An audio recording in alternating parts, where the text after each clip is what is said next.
It's looking like oil is the one to track today to see if we're going to nail some massive shorts. This is the daily entry. I'm bringing you day trading setups on the NAS, Dow, gold, oil, and of course, BTC. Let's go.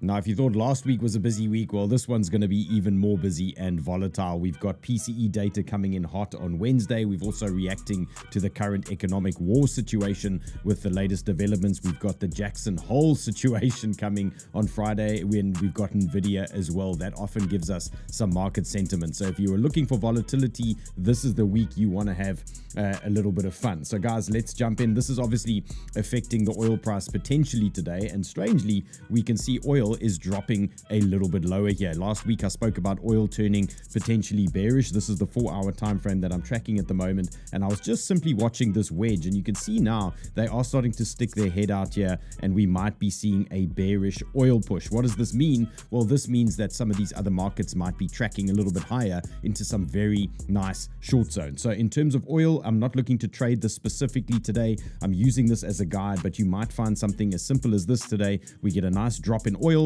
it pumps the NAS, it pumps the Dow into the short zones I'm about to show you, and then we get that second reaction on oil before some potential downside. So that is kind of how I'm looking to play the markets today going forward. This is obviously the big one that you want to be watching. Now let's jump into the NAS. What is going on here?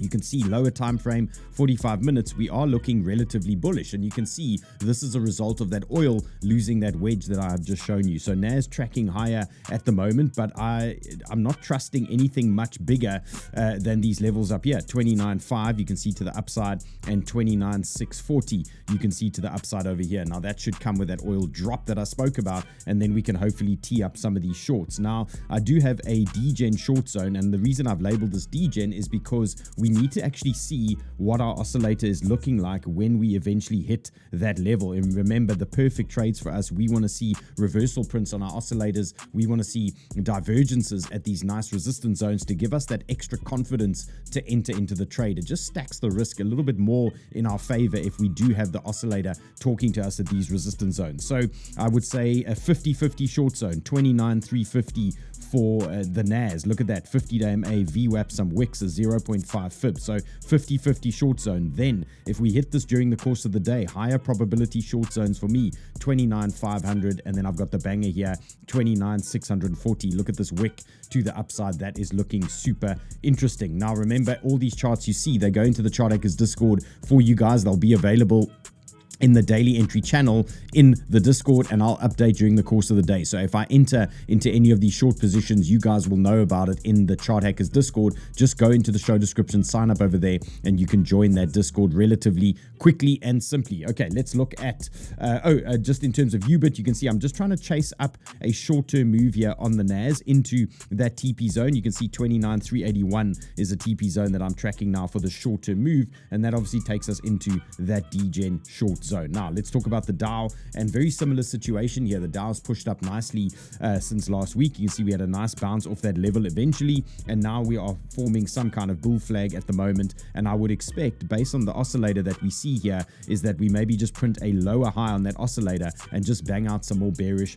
divergence. So in terms of the Dow, I still think we can get a short 53,500. If that zone fails, I think your next reasonable reaction zone is going to be 53,740. Look at that nice wick over there. Look at this VWAP as well, nice and bearish, and a 0.5 fib. So those are the two bangers to the upside. If the market obviously capitulates, guys, we're going to look for longs once again at these lows. This is 52,800, and then a little bit lower down, I've got that 50-day moving average in red. You see over there, I would expect some kind of reaction from the market at that zone, 52,600, give or take on that guy. Now let's talk about gold.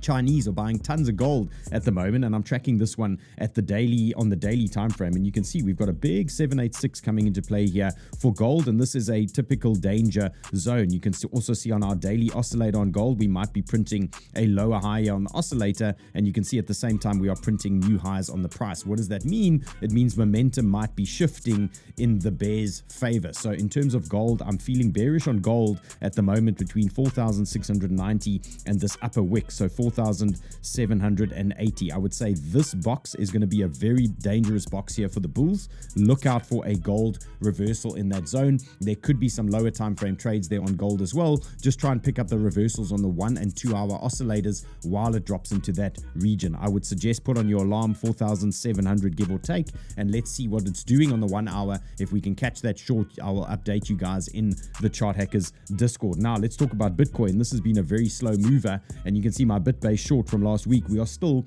sitting in this range, super tight range here, and this was a 786 pull as well, and a typical rejection zone. So there is no argument for or against the bulls or the bears at the moment, kind of just sitting in a tight range. But let's just look at the information in front of us. Let's break Bitcoin down into the 3-day, into the 8-hour, and into the much lower time frame, just to see what the scenarios could be. So a quick note here, 3-day oscillator is getting a little bit overcooked, but that doesn't mean we cannot travel to these highs. 84K is looking interesting to me. Look at this beautiful undercarriage sitting up here, and the 382 fib. This would also deal with these wicks that are currently in the way. So if this was a lower time frame chart, I would suggest the regulation playbook here is a sweep of the highs and then some kind of drop, and that takes us into 84K. But what is happening on a slightly lower time frame? How do we know, or how do we catch this move to 84K if it's going to happen? Well, what I'm thinking here is any based on the current sentiment here, any short-term pullbacks could be for buying for Bitcoin until we start testing that 83, 84K region. And if you take a look at the 8-hour time frame,